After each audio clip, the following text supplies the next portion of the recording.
Okay, let's talk about the connection of the construction of the reflection point given a line of reflection and a pre-image where we created two circles. We got the symmetry concept. Really, there's that kite in here that gets made. So I want to show you a couple things with GeoGebra also. So instead of me just flying around clicking things, I'll try to explain what tools do quickly. One of your best friends to know right away is that underneath it where it says graphics up here, you got some object properties. If this arrow is down, it's a like a drop arrow, so we can close or expand the menu there.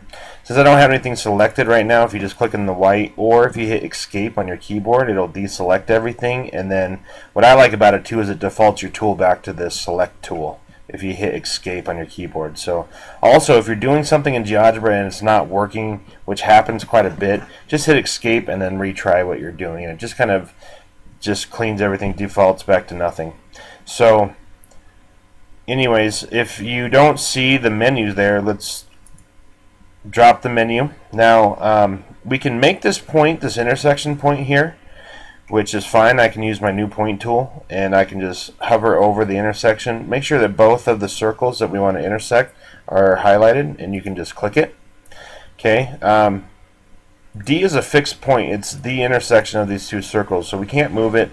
It's this dark gray color. Anything in blue by default when you make a point means it's free moving. You can put it anywhere you want. Okay. I had changed C when I did the other video here, but if you have a point that's fixed on an object, maybe I want for some reason a point that can slide along this line here, and I grab my new point tool and I just click on the line somewhere. I just want to show you something. It creates a point here that's purple. It's not blue and it's not charcoal, and purple means that it can move but it's confined to an object. So you got to make sure you click on the object that you want to put points on. Okay, so I'm going to undo that. If you want to change color, it's really easy. Just select the object or objects you want to change, and I can go up here and change the color. Maybe I want a green, and I can make it big if I wanted it. Okay. If I want to make sure my students are focusing on the notation of our geometry here of transformations with like C prime, since it's the reflection of C, I'm going to delete this just because I'm going to show you another way to make that point. And we can actually use the reflect tool. So make sure nothing's selected or hit escape on your keyboard. Grab the reflect tool. So we have to tell GeoGebra what we want to reflect. So we're going to click on point C, and then we just click on the line that we want to reflect over, and notice it makes C prime, same color, same everything. And now it reinforces our notation with prime and transformations. So I like that feature about GeoGebra. Okay, so now we could just connect those 2 points with our line. If we want to see the perpendicular relationship here, we can use our angle tool to measure this angle and show it's 90 degrees. One thing about GeoGebra, you need to have the vertex point showing. So there is no point highlighted on the intersection yet, so let's make one.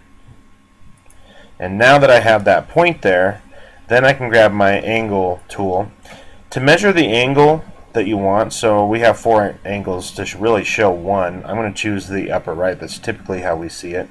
Doesn't really matter. When you click your points, your vertex is always the second point, and you have to click your points in a clockwise direction. So what I mean by that is if I want to measure this angle, show it's 90, I have to click on A, and if you think about like a clock, A, D to C, right? So I have to click in that order to show the one I want.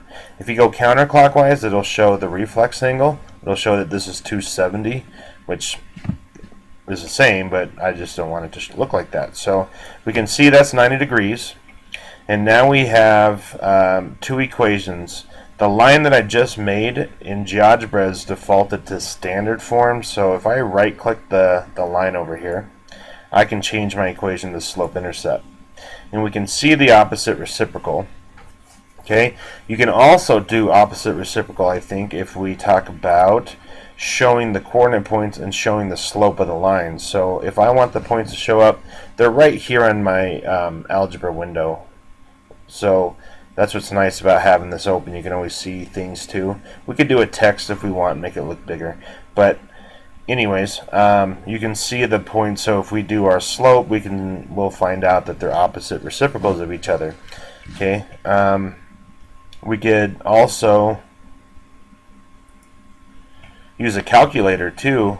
This is called the Wabbit, by the way. It's a Wabbit EMU emulator, and I believe you don't need tech department to install this. Otherwise, I think Nolte can do it. But this is really handy dandy. I use this on my smartboard, but if you're gonna, I like to use this when I make podcasts too.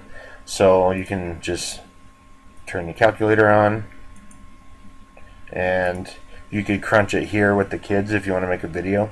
But anyways, just wanted to show that piece of technology. So yeah, anyways, that's our connection of oops, sorry about that, I just paused the video by accident. But anyways, that is our connection of our geometry construction and using GeoGebra to show this property is always true and that we always have the opposite reciprocal. And the text would be nice. I don't want to go on anymore. This is already 6 minutes, but the text would be nice if you want to. I can show you how to do that later if you are curious. All right.